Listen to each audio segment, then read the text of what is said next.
વડોદરા મહાનગરપાલિકા દ્વારા આવાસ યોજનાના ડ્રો કરવામાં આવ્યા. વડોદરા મહાનગરપાલિકા દ્વારા આવાસ યોજનાના ડ્રો કરવામાં આવ્યા. ગુજરાત વિધાનસભાના દંડક બાળકૃષ્ણ શુક્લ સહિતના આગેવાનોની હાજરીમાં આવાસ યોજનાનો ડ્રો કરવામાં આવ્યો છે. પ્રધાનમંત્રી અને રાજીવ આવાસ યોજના હેઠળના ડ્રો યોજવામાં આવ્યા. શહેરના બિલ, ભાયલી, સેવાસી, અટલાદરા અને કલાલી આવાસના ડ્રો યોજવામાં આવ્યા. અંદાજિત 2709 નવા અને ખાલી મકાનો અને 7 જેટલી દુકાનોના કોમ્પ્યુટર સિસ્ટમના ડ્રો લોકાર્પિત કરવામાં આવશે. આજવા રોડ પંડિત દીનદયાળ નગરગૃહ ખાતે ડ્રો સિસ્ટમ યોજાઈ હતી. મોટી સંખ્યામાં લાભાર્થીઓ હાજર રહ્યા હતા. આવાસના મકાનોને યોગ્ય રીતે મેન્ટેન કરવા ભાર મૂકવામાં આવ્યો. લાભાર્થી પોતાના મકાનો બીજાને ભાડે ન આપે તે અંગેની વાત પર પણ ભાર મૂકવામાં આવ્યો છે. આવાસ અને અફોર્ડેબલ હાઉસિંગ અંતર્ગત અલગ અલગ સ્કીમ્સના લાભાર્થીઓને ડ્રોની આજે ડે રાખ્યું છે. આ ડ્રો થયા પછી લગભગ 2700 લોકો માટે અત્યારે ફાળવણીનું લિસ્ટ તૈયાર થઈ રહ્યા છે. આ લિસ્ટ અત્યારે ફ્રીઝ થઈ ગયું છે અને આ લિસ્ટના આધારે અમે ટ્રાન્સપરન્ટલી આપણે વીએમસીની વેબસાઇટમાં મૂકીશું. ગઈકાલે લોકોની થોડું ગેરસમજ હતી કે પહેલાં કે એસએમએસ વેનસડે માટે ગયેલી અને પછી કેન્સલ કરીને થર્સડે માટે 2 એસએમએસ ગયેલી છે. એના માટે ફ્રોમ પીએમએવાય ટીમે એ લોકો પ્રતિક્રિયા પણ આપી છે. પણ અમે આશા રાખીએ છીએ કે આજથી જ જે પ્રક્રિયા છે આટલા લોકોની ડ્રો થઈ જાય, ફ્રીઝ થઈ જાય. આવનારા દિવસોમાં એક કાર્યક્રમમાં આનું પણ હાઉસ એલોકેશન પણ કરી આપીશું. અને જે આપ જાણો છો 5,70,000ની આજુબાજુ મકાનો અત્યાર સુધી આપી ચૂક્યા છે વડોદરામાં. આવનારા દિવસોમાં આ વર્ષમાં એક સાથે પણ 30,000 મકાનો અમે લેવાની ટાર્ગેટમાં લીધેલા છે.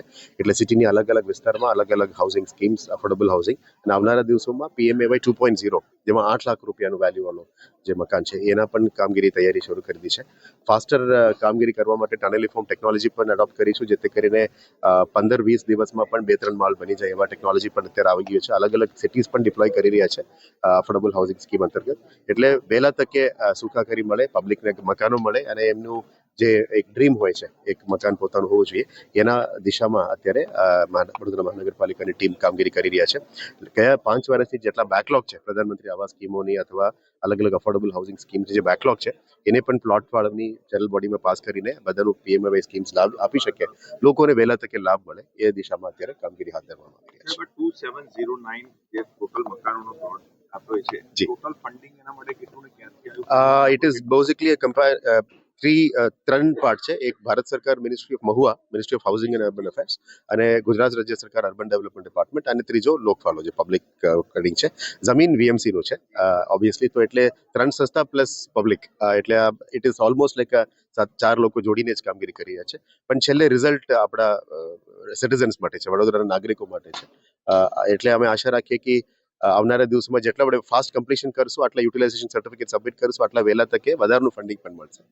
એના આધારે આપણે આશા રાખીએ કે વહેલા તકે પૂરું કરીએ કામ અને લોકોને મકાન આપી શકાય એ દિશામાં કામગીરી કરીશું. ફ્લો વધારે હતો, લોકોનો રિસ્પોન્સ સારો છે, ફ્લો વધારે હતો. જે લોકો નથી નંબર લાગ્યો એ લોકો nothing to worry, waiting list છે અથવા નેક્સ્ટ રાઉન્ડમાં એમની મકાન અલોકેશન થઈ જશે, કારણ કે લિસ્ટ ફ્રીઝ થઈ ગયું છે. નેક્સ્ટ એલોકેશનમાં પણ એમને મળી શકે, એમાં ઇશ્યુઝ નથી. ડ્રોમાં જે લાભાર્થીઓને ફાળવણી થઈ છે ત્યારબાદ જે પણ લાભાર્થીઓ જેમને મળવાપાત્ર લાભ છે તેમને બધાને મકાનો મળે તે માટેનું કોર્પોરેશન દ્વારા આયોજન કરવામાં આવ્યું છે. આગામી દિવસોમાં કોર્પોરેશન દ્વારા 30,000 જેટલા નવા મકાનો બનાવવામાં આવશે અને દરેક નાગરિકને, દરેક કુટુંબને આ મકાન મળે તે માટેનું આયોજન કરવામાં આવ્યું છે.